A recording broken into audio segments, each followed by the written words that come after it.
भाई जो गुरु वचन पे डट गए, कट गए फंद 84 के।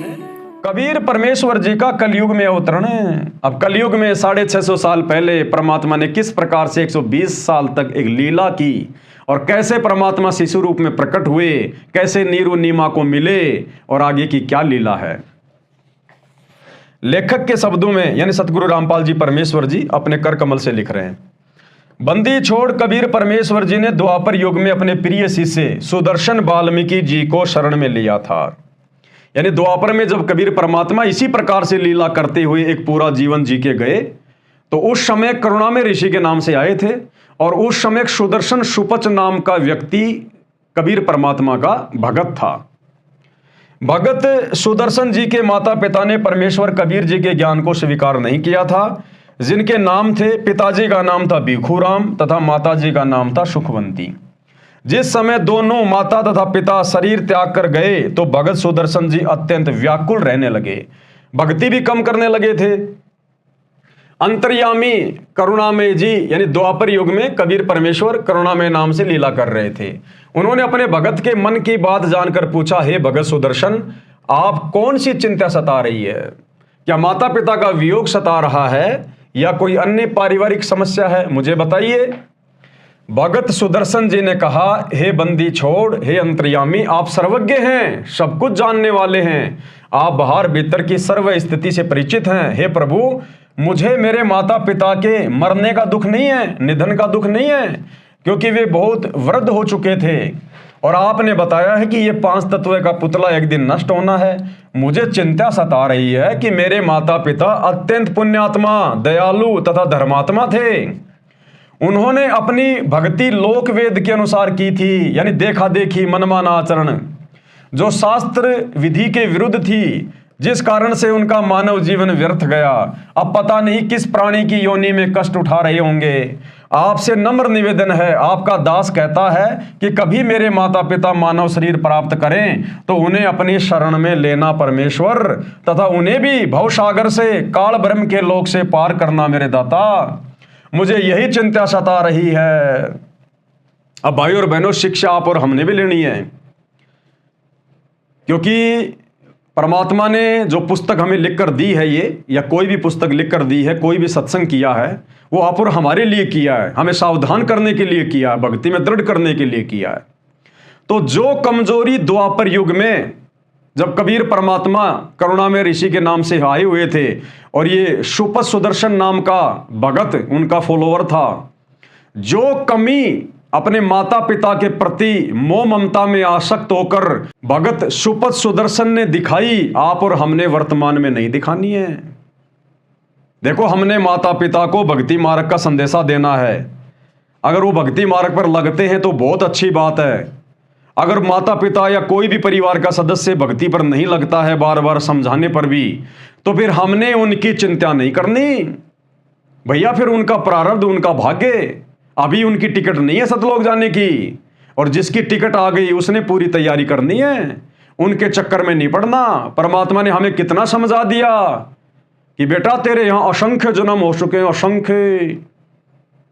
असंख्य बार तेरे माता पिता हो चुके हैं, असंख्य बार तू ना जाने कितने बेटा बेटी पैदा कर चुका है, और ये जीवन तू पूरा का पूरा अपने गुरुदेव के प्रति समर्पित कर दे, ज्ञान को आधार बना के।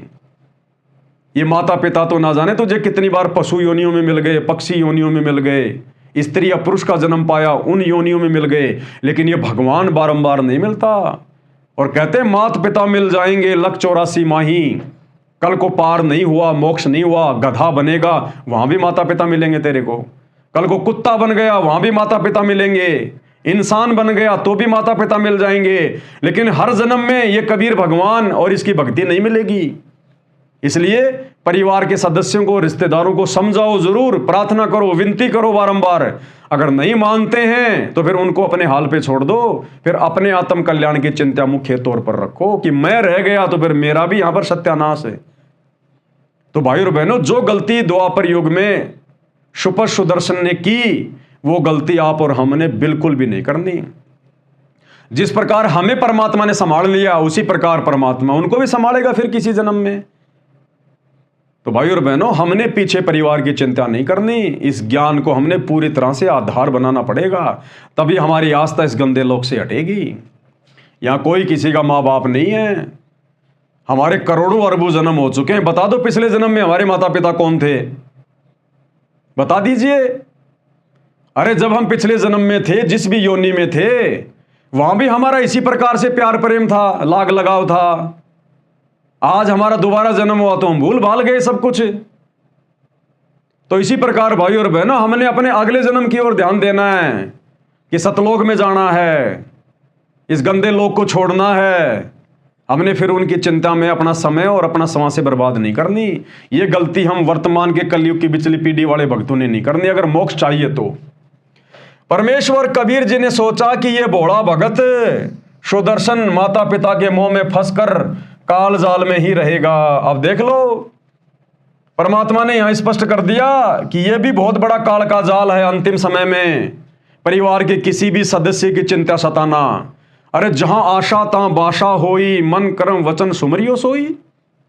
परमात्मा कहते हैं अंत समय में जब तेरा शरीर छूटेगा, उस समय तेरी जहां तेरी इच्छा होगी, तेरी आस्था होगी, तेरा ध्यान होगा, वही जाएगा। अगर शतलोक में होगी तो शतलोक जाएगा, बेटा बेटी में, माता पिता में, कार कोठी संपत्ति में होगी तो यही गधा बन के वापस जन्म लेना पड़ेगा। तो सुदर्शन सुपचन की वही हालत थी उस समय। परमेश्वर कबीर जी ने सोचा ये भोला भगत सुदर्शन माता पिता के मोह में फंसकर काल जाल में ही रहेगा।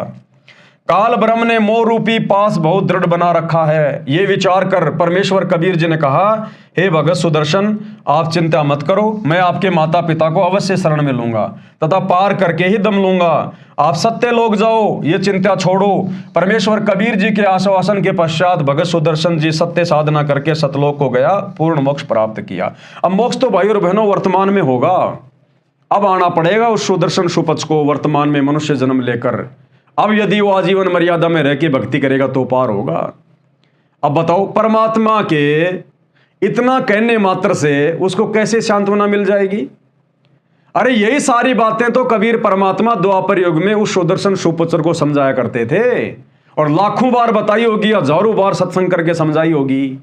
जब हजारों बार के सत्संग का उसके ऊपर असर नहीं पड़ा, तो अब कबीर परमात्मा ने लास्ट में एक बार वही बात फिर से बोल दी, तो क्या वो समझ जाएगा? तो यहां तो परमात्मा उस भगत की मतलब महिमा के विषय में कि भाई वो पार हो गया। पार होने का मतलब है कि उसको मनुष्य जन्म मिलते रहेंगे।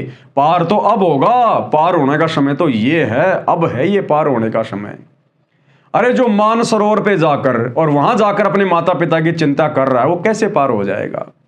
तो भाई और बहनों, आप और हमने गलती बिल्कुल भी नहीं करनी है। भाई जो गुरु वचन पे डट गए, कट गए फंद 84 के, कट गए फंद 84 के, कट गए फंद 84 के।